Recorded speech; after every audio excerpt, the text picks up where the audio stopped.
A paz do Senhor, esse é o nosso canal, PR Samuel Góes, e no vídeo de hoje nós estaremos meditando sobre o fenômeno dos desigrejados. Afinal de contas, é possível ser um crente saudável sem fazer parte de uma igreja, institucionalmente falando? Essas e outras questões nós iremos tentar meditar um pouco e rapidamente, não em tudo, não abranger tudo, mas alguns pontos importantes que julgamos ser, para que haja um certo entendimento. Antes de entrarmos no assunto, eu gostaria de convidar você a inscrever-se no nosso canal, deixar o seu like, compartilhar com amigos, parentes, vizinhos e também contribua com o nosso canal sugerindo temas ou livros que em tempo oportuno nós estaremos sim abordando cada assunto solicitado. Na Teologia Nossa de Cada Dia, o assunto é o fenômeno dos desigrejados.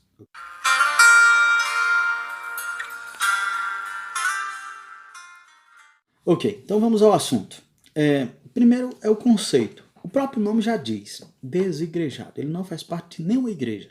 Ele entendeu que ele pode ser um cristão à parte da igreja ou da comunidade daqueles que creem, que têm uma fé comum a que ele tem. Mas ele se julgou na posição de que pode sim fazer parte do corpo de Cristo fora desse contexto.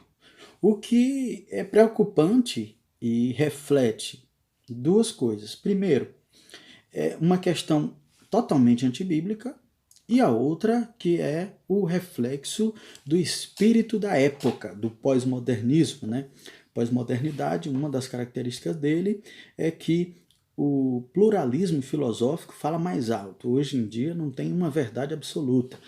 Eu tenho uma verdade, você tem uma verdade, e assim o mundo segue. O mundo é plural. E nesse pluralismo, a verdade absoluta fica de lado. E ninguém quer ceder e ninguém quer dar o braço a torcer a nada, né? Então isso é preocupante. Primeiro ponto é sobre o conceito que o nome já diz tudo.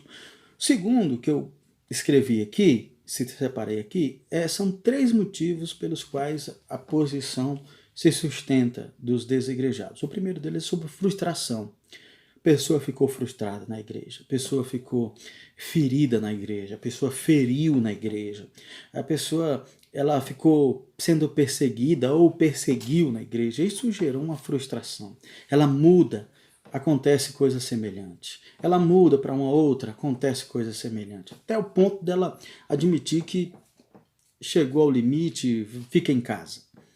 O outro ponto de frustração é que ela ficou frustrada com algumas profecias, entre aspas, que não se cumpriram. Na expectativa de ver aquilo se cumprir, não se cumpriu ainda, e isso gerou desconforto. Ela vai para outro lugar, culpa pastor, culpa líder, porque ele não vê nada de Deus ali, e acontece que ele, no final das contas, ele se torna um desigrejado, e assim ele acha melhor ficar em casa e não participar de nenhuma igreja.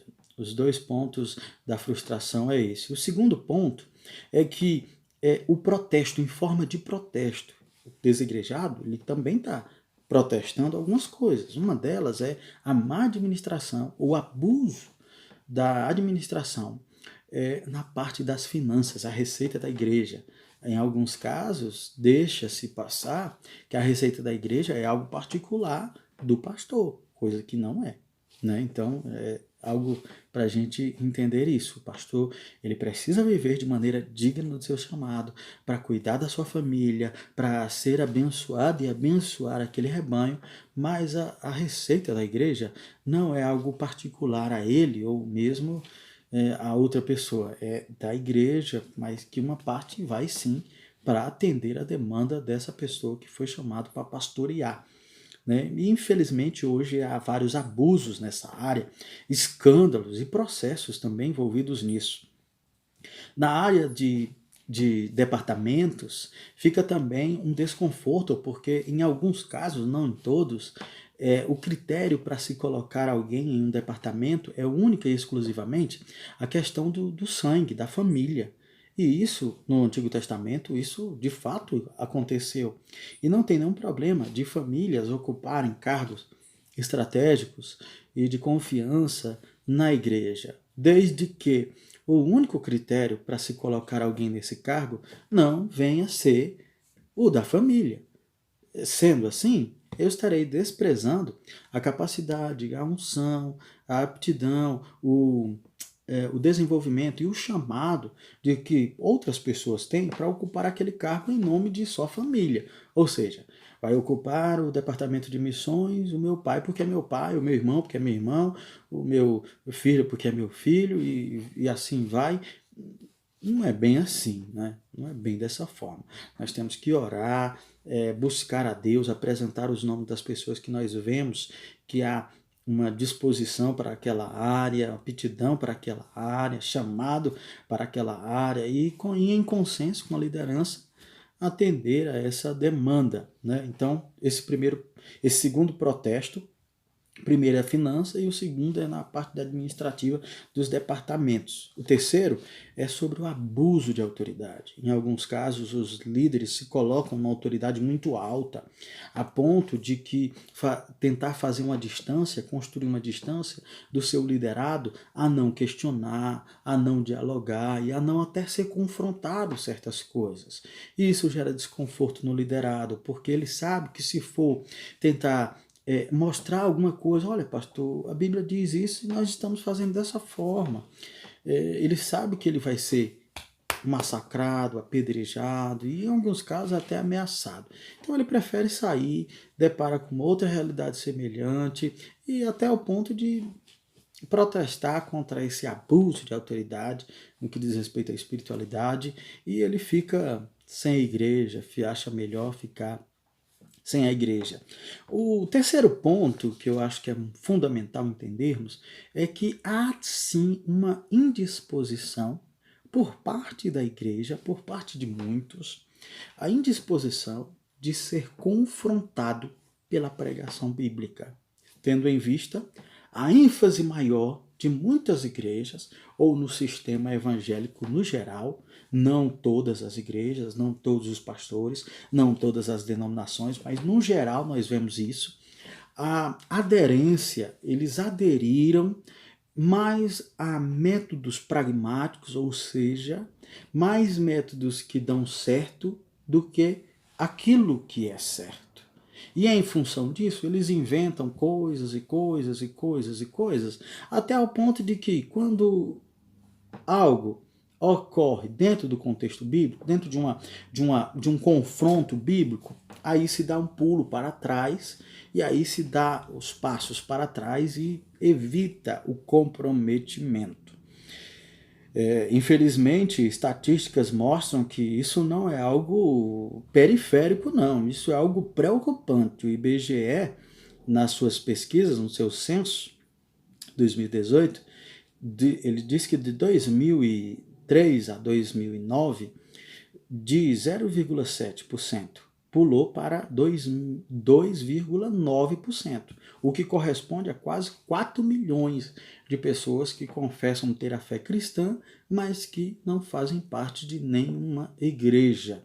Isso é muito preocupante, porque essa postura, até certo ponto, válida ou legítima do desigrejado, ele destrói alguns pontos doutrinários. O primeiro ponto que ele destrói é a questão da antropologia bíblica, ou seja, o ensinamento que temos de entender para que estamos neste mundo.